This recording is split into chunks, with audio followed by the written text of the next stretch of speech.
Hi అండి, welcome to my channel చిన్నస్ kitchen. ఈరోజు మీకు బిర్యానీ ఏ విధంగా చేసుకోవాలో చూపించబోతున్నానండి. చికెన్ బిర్యానీ అండి. బిర్యానీ అంటే ఇష్టపడని వాళ్ళు ఎవరు ఉంటారో చెప్పండి. చిన్నవాళ్ళ కాడ నుంచి పెద్దవాళ్ళ దాకా బిర్యానీ అంటేనే ఆహా అనేస్తూ ఉంటారు. తక్కువ మసాలాతో ఇంట్లోనే ఏ విధంగా ప్రిపేర్ చేసుకోవాలో చూపిస్తాను. ఇక్కడ చూడండి, ఆనియన్స్ని ఏ విధంగా పొడవుగా కట్ చేసుకోవాలి. ఇప్పుడు వీటిని ఫ్రై చేసుకుందాము. ఇప్పుడు స్టవ్ పైన ఒక బౌల్ పెట్టి దాంట్లో 2-3 టేబుల్ స్పూన్ ఆయిల్ వేసుకోవాలి.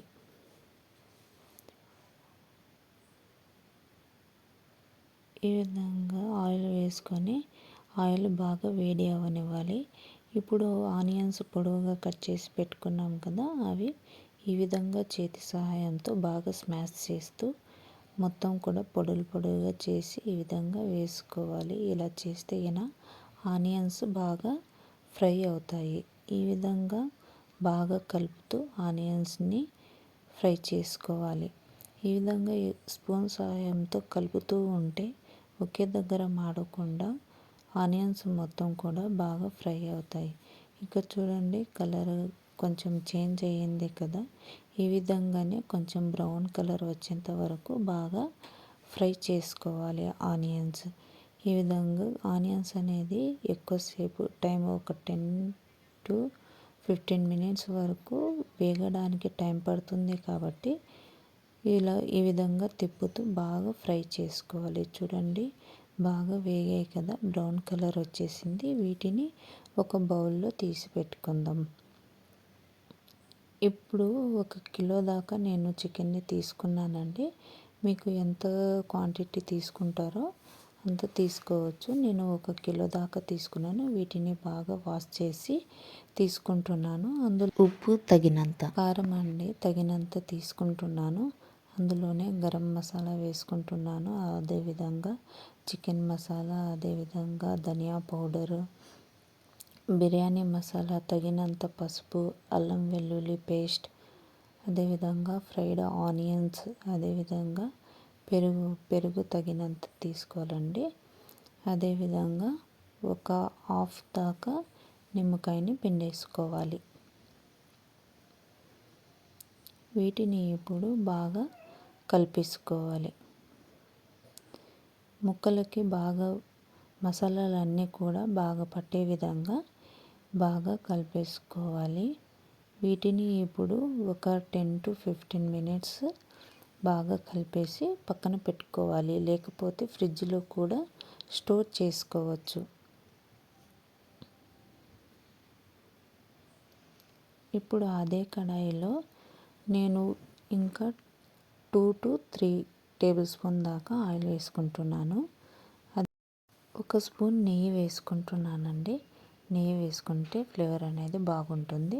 అదేవిధంగా మసాలాలన్నీ కలిపి పెట్టుకున్న చికెన్ ఇందులో వేసి బాగా కలిపేసుకోవాలి.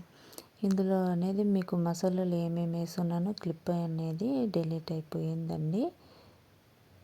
చూడండి, బిర్యానీకి కావాల్సిన మసాలాలన్నీ వేసి తర్వాత చికెన్ వేసి ఈ విధంగా బాగా కలిపేసుకొని మూత పెట్టేసుకోవాలి. అదేవిధంగా నేను పక్కన రైస్ అనేది ప్రిపేర్ చేసి పెట్టుకున్నాను ఆల్రెడీ. 1 గ్లాస్ దాకా రైస్ తీసుకున్నానండి. అందులోని ఈ మసాలా పదార్థాలన్నీ కూడా వేసుకోవాలి రైస్లో. 1 కప్పు దాకా రైస్ తీసుకున్నాను. 1 కప్పుకి 2 గ్లాస్ వాటర్ తీసుకున్నానండి నేను.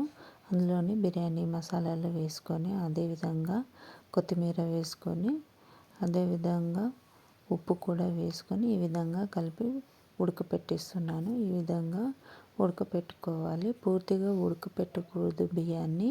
ఎందుకంటే ఇది బిర్యానీ కోసం చేసుకుంటున్నాం కాబట్టి 75% ఉడికితే చాలండి, సరిపోతుంది. ఇప్పుడు చికెన్ అనేది రెడీ అయిపోయింది కాబట్టి అందులోనే ఇప్పుడు రెడీ చేసి పెట్టుకున్న అన్నంని ఒక్కొక్క లేయర్గా ఇప్పుడు చికెన్లో వేసుకోవాలి. ఈ విధంగా ఒక్కొక్క లేయర్గా తీసుకుంటూ రైస్ మొత్తం కూడా వేసుకోవాలి. నేను ఫుడ్ కలర్ అనేది తీసుకున్నాను. కావాలనుకున్న వాళ్ళు వేసుకోవచ్చు, లేకపోతే స్కిప్ చేసుకోవచ్చు. అదేవిధంగా 1 స్పూన్ నెయ్యి వేసుకోవాలి. కొత్తిమీర ఈ విధంగా చల్లుకోవాలి. అదేవిధంగా ఫ్రైడ్ ఆనియన్స్ వేసుకోవాలి. ఫ్రైడ్ ఆనియన్స్ వేసి మూత పెట్టేసుకోవాలి కాసేపు. ఇప్పుడు రెడీ అయిందో లేదో ఒకసారి చెక్ చేసుకోవాలి.